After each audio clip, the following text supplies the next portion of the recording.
यह Bible in one year का हिंदी प्रकरण है। 56वां दिन। अपने जीवन को महान कैसे बनाएं। शेन क्लेबॉर्न उनकी पुस्तक इर्रेसिस्टिबल रिवॉल्यूशन में लिखते हैं, अक्सर लोग मुझसे पूछते हैं कि मदर टेरेसा किस तरह की व्यक्ति थीं। कभी कभी वे आश्चर्य करते हैं कि क्या वह अंधेरे में चमकती थीं या उनके चेहरे के आसपास चमक थी। वह कद में छोटी थीं, उनके चेहरे पर झुर्रियां थीं और एक सुंदर बुद्धिमान बूढ़ी दादी की तरह। किंतु एक चीज है जिसे मैं कभी नहीं भूलूंगा, उनके पैर खराब हो गए थे। हर सवेरे मैं उन्हें घूरता था। मुझे आश्चर्य होता था कि कहीं उन्हें कोढ़ तो नहीं हुआ है।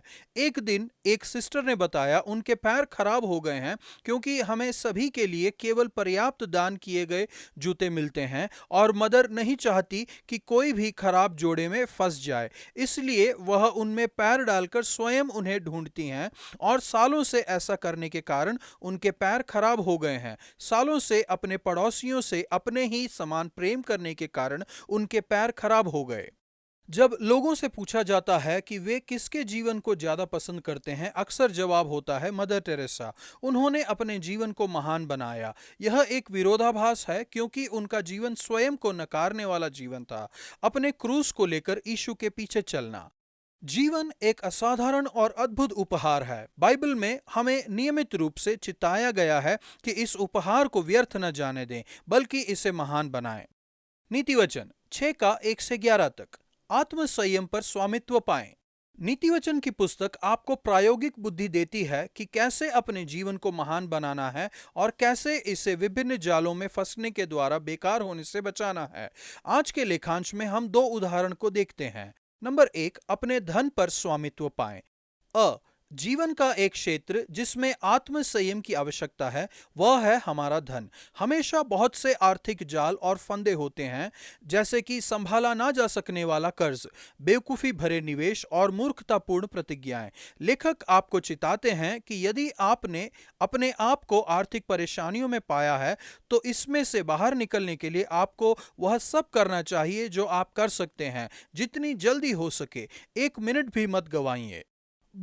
शायद हमें अपने आप को दीन करना पड़े, शायद हमें अपने मामले की याचना करनी पड़े। इन फंदों से अपने आप को मुक्त करने के लिए हमें वह सब करना चाहिए जो हम कर सकते हैं। यदि हम अपने धन को संभाल नहीं पाएंगे तो यह हमारे जीवन और हमारे परिवार पर हानिकारक प्रभाव बना सकते हैं। नंबर 2, अपने समय पर स्वामित्व पाएं। स्वयं अनुशासन की कमी के कारण हम अपने जीवन को व्यर्थ कर सकते हैं। उत्तरदायी बने बिना हम आसानी से आलसी बन सकते हैं और इसके बहुत बुरे परिणाम हो सकते हैं। हम चींटी से स्वयं लीडरशिप सीख सकते हैं। कोई उसे नहीं बताता है कि क्या करना है, उसे आज्ञा देने वाला कोई नहीं है, उसका कोई निरीक्षक या शासक नहीं होता है। फिर भी वह बहुत कठिन परिश्रम करती है। वे अपना आहार धूप काल में संचय करती है और कटनी के समय अपनी भोजन वस्तु बटोरती है। निश्चित ही यह महत्वपूर्ण है कि आप पर्याप्त नींद लें। हमारे शरीर को आराम की जरूरत है, किंतु हमें ध्यान देने की जरूरत है कि हम अपना समय बेकार की गतिविधि में बर्बाद ना करें। परमेश्वर, मेरे धन और मेरे समय का बुद्धिपूर्वक इस्तेमाल करने के लिए मुझे बुद्धि दीजिए। नया नियम मरकुस 8 का 14 से 9 के 1 तक। अपना जीवन समर्पित कर दें। यीशु अपने चेलों को फरीसियों और हेरोदेस के खमीर के विरुद्ध चेतावनी देते हैं। खमीर मानव जाति में बुराई की प्रवृत्ति का एक सामान्य रूपक अलंकार है। हालांकि जो एक छोटी चीज लगती है, फिर भी यह व्यक्ति को दूषित करती है। फिर भी चेले समझ नहीं सके क्योंकि वे भौतिकता के द्वारा इतने प्रभावित हो चुके थे कि वे आत्मिकता को नहीं देख सके। ऐसा नहीं है कि भौतिक चीजों में कुछ परेशानी है। अंधा व्यक्ति यीशु को छूना चाहता था। यीशु ने कुछ भौतिक काम किए। उन्होंने उस व्यक्ति की आंखों पर थूका और 2 बार उस पर अपने हाथ रखे। उन्होंने 2 बार प्रार्थना की और वह मनुष्य चंगा हो गया। यह हमें उत्साहित करता है बीमारों के लिए 1 से अधिक बार प्रार्थना करने के लिए। आखिरकार चेले समझते हैं कि यीशु कौन है। आप मसीह हैं। क्रिस्टोस का अर्थ है अभिषिक्त व्यक्ति, मसीहा। यीशु के समय में यह शब्द दाऊद के वंश से आने वाले राजा की आशा के साथ जुड़ा हुआ था, किंतु पुराने नियम में राजा, याजक और भविष्यद्वक्ता सभी अभिषिक्त थे। यीशु उन सभी की परिपूर्णता है। वह राजा है, महान महायाजक और भविष्यद्वक्ता। फिर भी यह शीर्षक मसीहा पर्याप्त नहीं था। यीशु को मनुष्य का पुत्र कहलाना ज्यादा पसंद था। मनुष्य का पुत्र और अधिक प्रतापी था और इसलिए ज्यादा ठीक लगने वाला शीर्षक था। इसमें कष्ट उठाने का विचार शामिल था। दानियेल 7:21। मनुष्य का पुत्र एक प्रतिनिधित्व करने वाले के रूप में भी था जो अपने आप को मानव जाति के साथ दर्शाता था।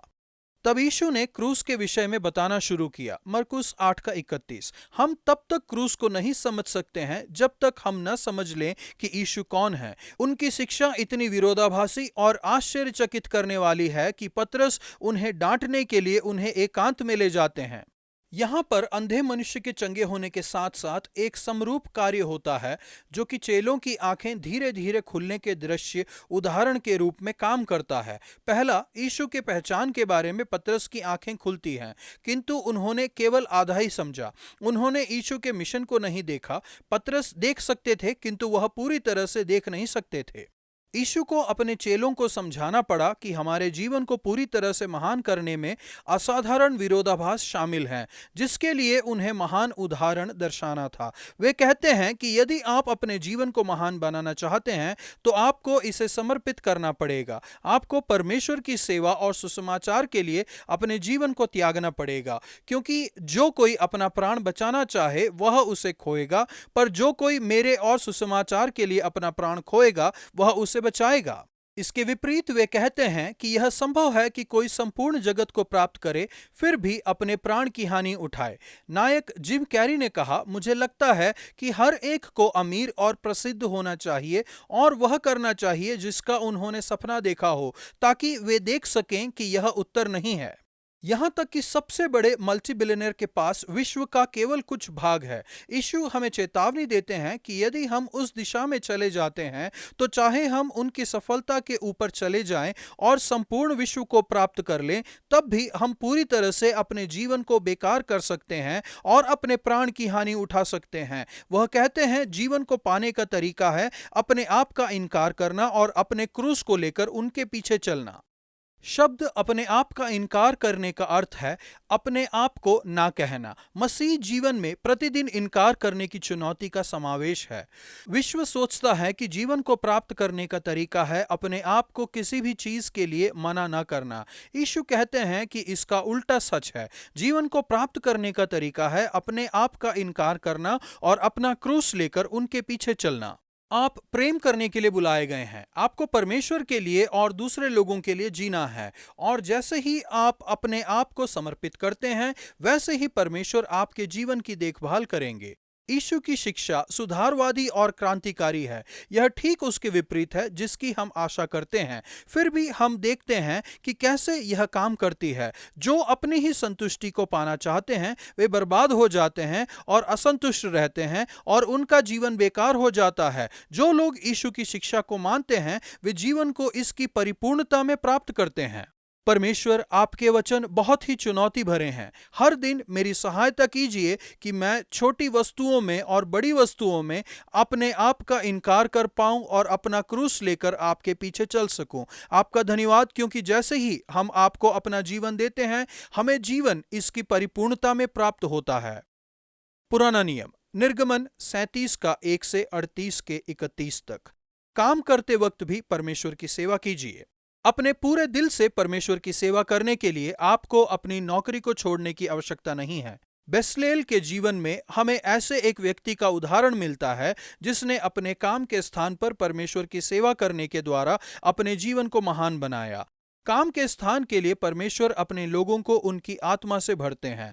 मैं उसको परमेश्वर की आत्मा से, जो बुद्धि, प्रवीणता, ज्ञान और सब प्रकार के कार्यों की समझ देने वाली आत्मा है, परिपूर्ण करता हूं, जिससे वह कारीगरी के कार्य बुद्धि से निकालकर सब भांति की बनावटी का काम करे।